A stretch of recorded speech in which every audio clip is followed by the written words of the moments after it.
De enorme blijdschap bij Leiden.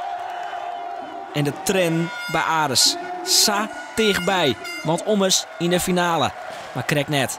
En dan echt nog eens een keer het besef dat dit misschien wel de laatste wedstrijd ooit wie voor Ares. Likas in alle andere wedstrijden wie Ares weer net kansloos. In de eerste helft binnen beide ploegen onder wegen en volle benamen de vrije scores om beide kanten op.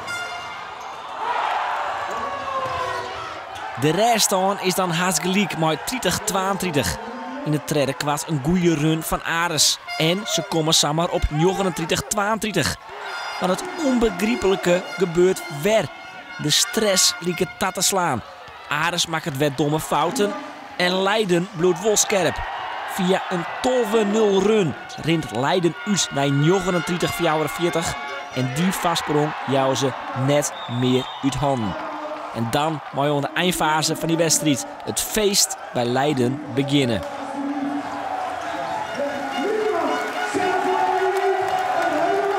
En het enige wat er voor Ares dan oerbloot is een tegenstrijdig gevoel. Het is gewoon ontzettend vervelend voor iedereen hier ook in de organisatie en voor het team ook. Dat we een fantastische playoff-serie afsluiten met 4 wedstrijden die we verliezen. En dan lijkt het net alsof het, dat verbloemt een beetje dat het geweldig is.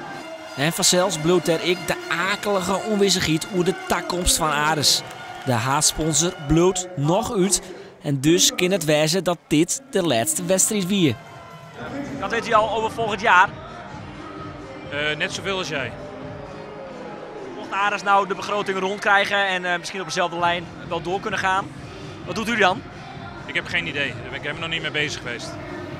Maar mocht Ares er net inslagje volgt hij weer op het hoogste niveau te spelen, dan kan het in elk geval grutsk wijzen op een geweldig seizoen.